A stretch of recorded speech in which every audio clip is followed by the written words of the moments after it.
Dalam era modern pada saat ini, terutama pada era media sosial, kerap kali kita akan melihat berita-berita hoaks bersebaran di seluruh media sosial atau jaring sosial dimanapun itu, entah itu dari Instagram, Facebook, atau YouTube. Berita hoaks sudah bukan hal yang asing bagi kita semua, namun masih saja ada masyarakat atau orang-orang yang masih mempercayai tentang adanya berita hoaks. Pada topik kali ini saya akan membahas tentang cara atau melawan hoaks.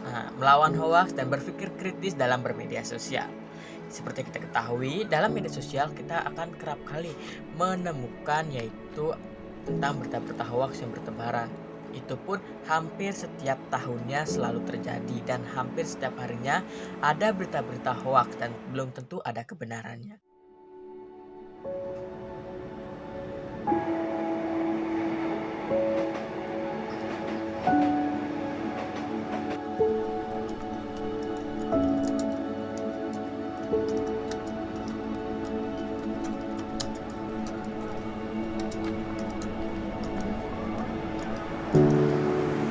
Dalam gencaran era modernisasi pada saat ini, banyak sekali berita-berita hoaks yang sudah menyebar di seluruh jejaring sosial media. Berita hoaks bisa tersebar karena adanya orang yang tidak mengetahui tentang kebenaran berita tersebut.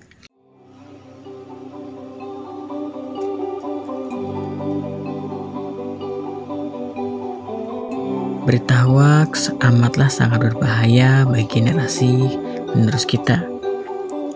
Apalagi di zaman teknologi secanggih ini, berita yang tidak benar atau berita hoaks cepat sekali tersebar di seluruh jejaring media sosial.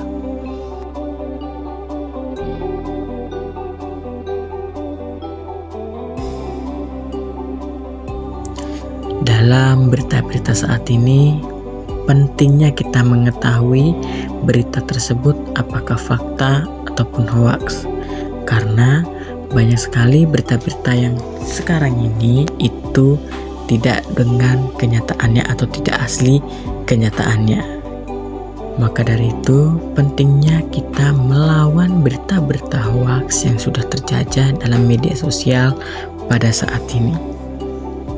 Lantas, bagaimanakah cara melawan berita-berita hoaks yang tersebar pada media sosial dan bagaimana cara menghentikan atau bagaimana cara mengetahui lebih dalam apakah berita tersebut fakta atau hoaks?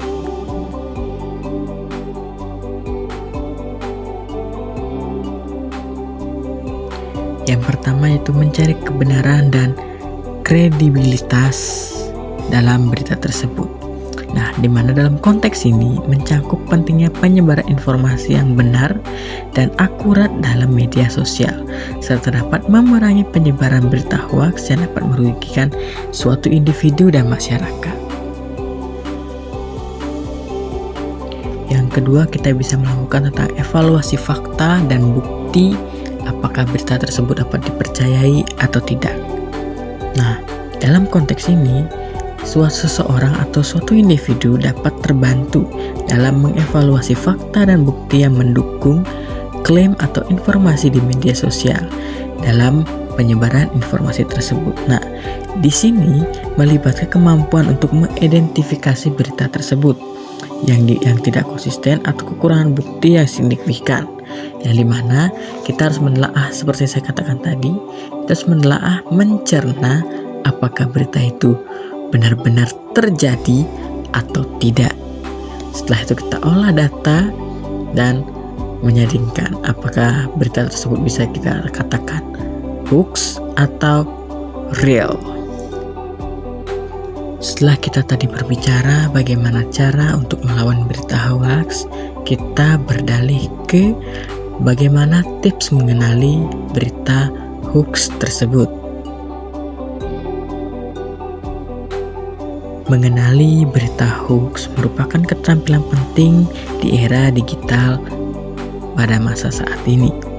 Nah, berikut beberapa tips untuk membantu bagaimana cara mengidentifikasi berita hoax tersebut.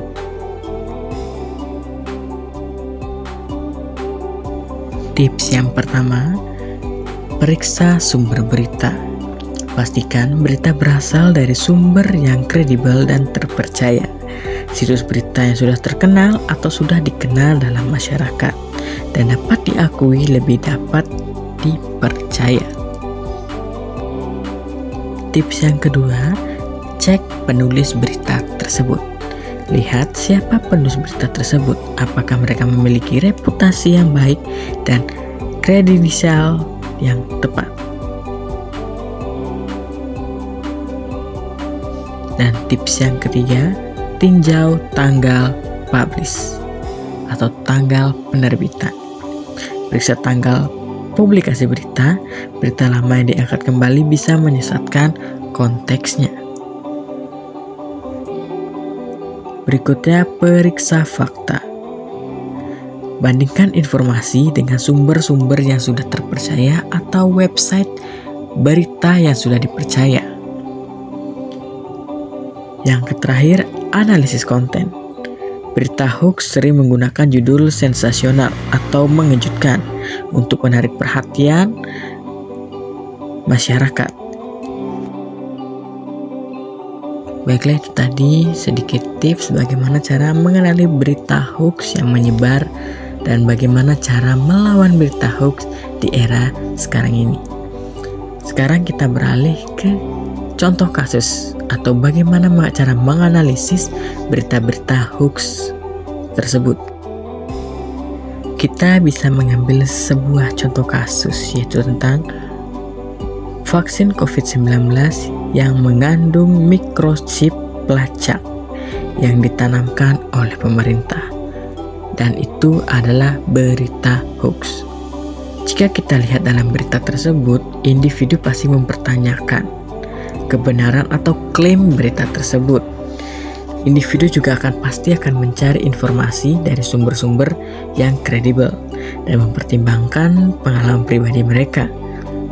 Dari segi etika, mereka akan mempertimbangkan tanggung jawab mereka dalam menyebarkan informasi tersebut. Jika mereka sudah menggunakan tips-tips yang sudah saya berikan tadi dan cara-cara mencegahnya tadi. Nah, dalam penyebaran informasi ini yang dapat mempengaruhi keputusan kesejahteraan orang lain. Dan jika dilihat dalam hal logika, mereka akan mengevaluasi klaim tersebut berdasarkan bukti yang sudah dikumpulkan dan ada kemungkinan logisnya. Mempertimbangkan keaslian sumber informasi yang menyebarkan klaim tersebut. Nah, individu atau seseorang dapat memperoleh pemahaman yang lebih baik tentang cara melawan hoax dan berpikir kritis di media sosial, serta bertindak secara bertanggung jawab dalam menyebarkan informasi. Baik, mungkin itu saja yang bisa saya jelaskan dan yang bisa saya share tips-tips dan cara melawan berita hoax. Kita bisa mengambil atau bisa menarik kesimpulan, telaah atau bacalah terlebih dahulu berita yang kita dapatkan atau informasi yang kita dapatkan. Jangan pernah kita asal menyebarkan berita tersebut. Kita perlu membaca, memahami, dan mencari tahu kebenaran berita yang kita dapatkan tersebut. Baik, itu dari saya Gede Ardika, pamit undur diri. Dan sampai jumpa.